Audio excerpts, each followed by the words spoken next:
Oui, bonjour Daniel. Pierre Mailloux, c'est un plaisir de te parler ce matin, d'autant plus que moi, je m'en vais pour quelques jours de congé après. Alors, je me suis lavé le cerveau hier.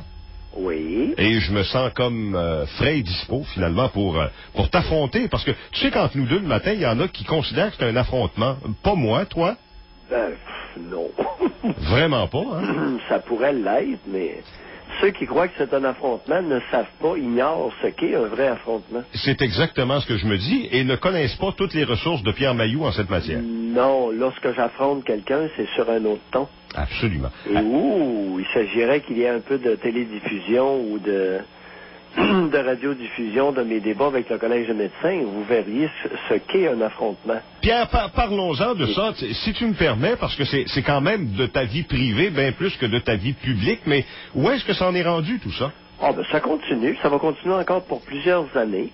Là, on est à l'audition sur les sanctions pour la culpabilité des chefs de la plainte 4, la 4e plainte portée contre moi. Alors, il y a eu 4 plaintes à date, comprenant de multiples chefs, où j'ai été reconnu coupable, vois-tu, sur les 31 derniers chefs d'accusation, des 3 dernières plaintes, j'ai été reconnu coupable sur 30 plaintes, 30 chefs, c'est-à-dire. Ouais.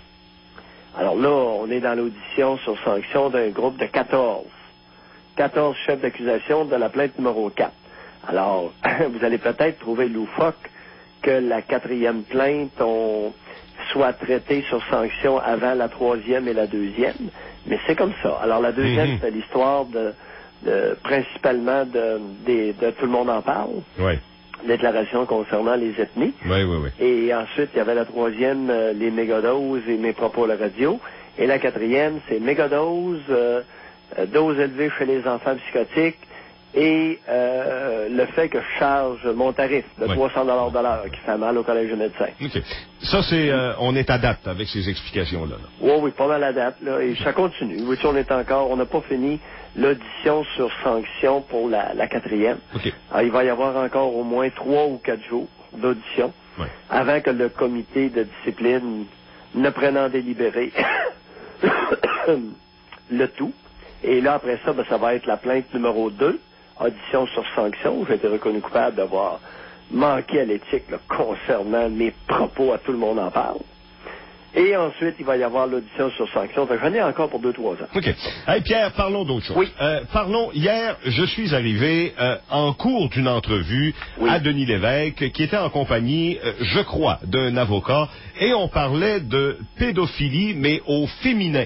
Et là, on faisait référence à un cas de pédophilie au féminin qui aurait été jugé au Québec. Mais comme je te dis, même ce matin, là, j'ai tenté sur Internet de retrouver quelques détails sur lesquels je pourrais m'accrocher. Honnêtement, j'ai pas trouvé grand-chose, mais la pédophilie au féminin, ça existe. Ça existe.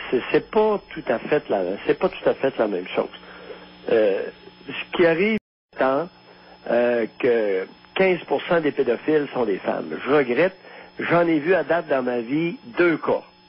Et j'en ai vu un maudit paquet de pédophiles. Alors, j'en ai vu 2 cas. Les 2 cas, il y avait une déficiente intellectuelle qui s'était amusée avec son chum débile en gardant des petits-enfants à se livrer à des attouchements, à des agressions sexuelles sur les tout-petits. OK? Oui. Jusque-là? Oui. J'en ai vu un autre cas qui était une femme qui délirait. Fait qu'elle s'était livrée à des attouchements parce qu'elle souffrait d'une psychose, avait perdu contact avec la réalité, puis elle délirait, puis elle s'était livrée à des gestes sexuels sur un enfant. Ah, ça, c'est mes 2 cas. Bon. Il y a eu quelques enseignantes qui sont devenues amoureuses d'un adolescent de 14-15 ans. Ah, ça, c'est pas directement de la pédophilie. Et généralement, les petits garçons, ils ont du poil, ils ont de la barbe, ils sont très précoces sexuellement. Ça, c'est arrivé. Ah, il y a quelques femmes qui vont... C'est vraiment rare, comprends-tu? Mais ce qu'est la pédophilie, là, c'est un homme adulte qui est plus excité par un enfant que par un adulte. Oui. OK? Oui. Alors, une femme adulte qui est plus excitée qui lubrifie plus sur un enfant qui n'a pas de poil que sur quelqu'un qui a du poil, c'est rare, hein? Pas pour rire. Ouais. C'est tellement rare que quand on en voit un cas, on en fait une histoire. Tellement c'est rare. Ouais. Et on n'est même pas sûr que la femme lubrifie, comprends-tu? Oui. Laisse-moi te poser une question, Pierre, qui peut-être pour les auditeurs va apparaître un peu malhabile, là, mais écoute bien, au pire, je m'expliquerai. Oui. Moi, j'ai toujours pensé que dans la relation homme-femme, si on remet ça au niveau du règne animal, OK? Le mâle est le prédateur. La femme ou la femelle est la courtisée. Est-ce que ça pourrait être à cause de ça qu'un mâle pourrait avoir plus de tendance à la pédophilie qu'une femelle? Je pense pas. Non? Non. D'ailleurs, dans beaucoup d'espèces animales, c'est la femelle qui courtise le mâle, qui le choisit. Par exemple, chez les oiseaux, il y a beaucoup d'oiseaux que c'est la femelle qui décide. C'est pas le mâle. Oui. Alors, écoute, non, je pense pas. J'ai l'impression que on va se diriger vers quelque chose. Je ne sais pas quoi. Alors, c'est pas acquis. C'est probablement inné. Alors, sur le plan génétique, on remarque que dans les familles de pédophiles, il y a beaucoup de déviance sexuelle. Alors, ne deviens pas déviant sexuel n'importe quel mâle. Okay. Mais regardez dans les familles, puis il y en a. Revenons à la femme pédophile qui va, comme on dit, s'insinuer dans le paysage une fois de temps en temps, mais pas pour les mêmes motifs nécessairement que l'homme. Donc, dans le fond, c'est un cas rare, répertorié, oui, mais avec des différences notables par rapport au comportement d'un homme qui va avoir le même problème de comportement. Définitivement. Et qu'il y ait à l'occasion des femmes qui deviennent amoureuses d'un jeune de 14-15 ans, écoute, ça peut arriver. Okay. Mais ça peut arriver dans le contexte d'une relation proximale. Mais écoute, c'est difficile.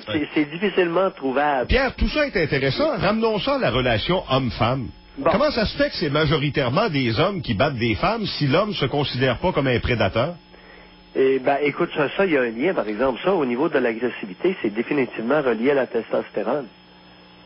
Parce que lorsqu'on castre les mâles de différentes espèces, je t'assure que l'agressivité et la violence prend le bord. Ben oui, mais es-tu certain qu'on peut pas en faire un avec la pédophilie, puisque tu recommandes toi-même la castration pour les pédophiles? Oui. Oui, il y a un lien. Il y a un lien avec la testostérone, mais comment ça se fait qu'il y a des hommes qui sont très virils, très masculins, très virils, puis qui sont pas pédophiles du tout? Ouais. C'est ça qui est difficile. C'est que, vois-tu, Daniel, pour bien comprendre l'histoire de la pédophilie, c'est comment se fait-il qu'il y a un pourcentage d'hommes qui sont plus excités sexuellement par des enfants que par des individus plus vieux? C'est ça qui est la grande question à l'heure actuelle, là. Mm-hmm. Mais il y a rien qu'un c'est un phénomène. Il y a rien qu'un pédophile exclusivement masculin. Il y a rien qu'un pédophile ou des gens qui ont étudié le cas de pédophile qui sont capables de répondre à ça. Un individu normal n'a pas ces réponses-là. Non, mais même ceux qui sont déviants ne le savent pas pourquoi ils sont déviants. Ils savent qu'ils ont toujours été déviants.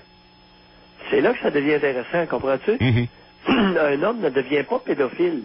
Il l'est à partir de 16, 17, 18 ans.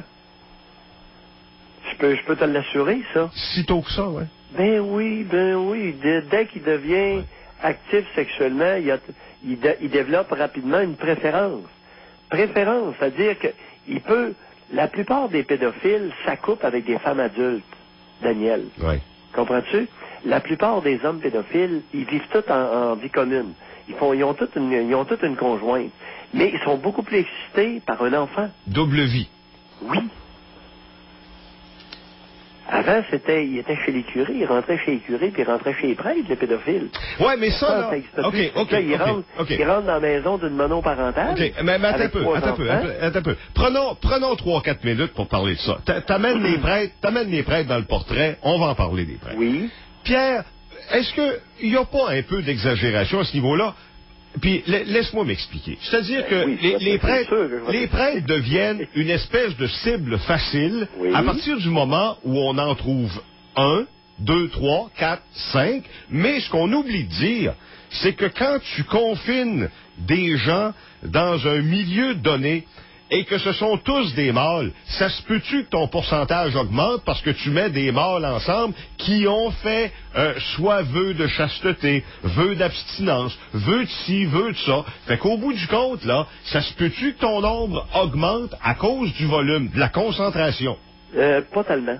C'est un facteur intéressant. Moi, je refuse de croire ça. Non, moi, dès qu'on croise... Non, attends un peu. Je refuse de croire ça, moi, qu'à toutes les fois qu'on croise un prêtre ou un évêque dans la rue, que ça se pourrait que... Tu comprends-tu? Non, ben regarde, tu as raison de nuancer. C'est que tous les prêtres ne sont pas des pédophiles. Mais tous les pédophiles voulaient être prêtres ou frères dans le passé. C'est ça qu'il faut bien comprendre. Mais c'est gros, ça aussi, là. Non, écoute, ben, c'est ça beau. Et maintenant, tous les pédophiles ont une conjointe, une femme monoparentale, avec 3 enfants. Je te le dis. Ils vont plus... C'est que... Et entre les deux, qu'est-ce qui est arrivé quand la religion a tombé? Les communautés religieuses ont tombé au Québec. Alors, les pédophiles étaient tous autour des équipes de sport de jeunes. Mm-hmm. Les louveteaux, les grands frères... comprends-tu? Puis les équipes de sport, concierges dans les écoles, ils étaient tous là. Maintenant qu'on surveille beaucoup ça, ils sont rendus où, les pédophiles? Oui. OK? Ils sont rendus à la chasse à une femme qui est monoparentale, mère monoparentale, avec 2 ou 3 enfants. Ah, je comprends ce que tu veux dire. Mais tous les hommes qui font vie commune avec une monoparentale de 2 enfants ne sont pas tous des pédophiles. En fait, si les mailles du filet se resserrent à gauche, on va tenter de rentrer à droite. Ah, merci. Que c'est bien dit. C'est en plein ça. Okay. Alors, il n'y avait aucune maille. Jadis, au Québec, dans le temps de la religion catholique, il n'y avait aucune surveillance. Il y avait même une immunité pour les déviants sexuels qui étaient religieux. Mm-hmm. Les hommes. Parce qu'il n'y avait à peu près pas de religieuses qui étaient déviantes sexuelles. OK? Et les hommes déviants sexuels, ils s'en allaient, tout ça, c'est du nanane. Faut bien comprendre, c'est comme un homme qui s'en va concierge dans un club de danseuses. Tu comprends? Un homme hétéro aller concierge dans un club de danseuses, une maudite gang qui aimerait bien ça. Tu me comprends-tu? Oui. Hey Pierre, je te laisse là-dessus. Je vais te souhaiter une sacrée bonne semaine. On se reparle mercredi. Oui, mais j'aimerais ça de te parler de Kagan, bateau. Kagan, l'aspirante, là, l'aspirante juge à la Cour suprême des États-Unis. Mais attends, on se reprendra, elle va être encore aspirante la semaine prochaine. Ah oui, faut en parler, parce que il y a un homme qui s'est élevé, puis dans les rapports hommes-femmes, là, je trouve ça suave. Il y a un homme qui s'est élevé aux États-Unis qui a dit « Wow, un instant! » Ah, c'est bon. OK. Hey, je prends ça en note, on s'en reparle mercredi. Oui. OK. Salut, 8h39, c'était Pierre Mailloux. Le mois de mai, c'est le mois Maytag chez les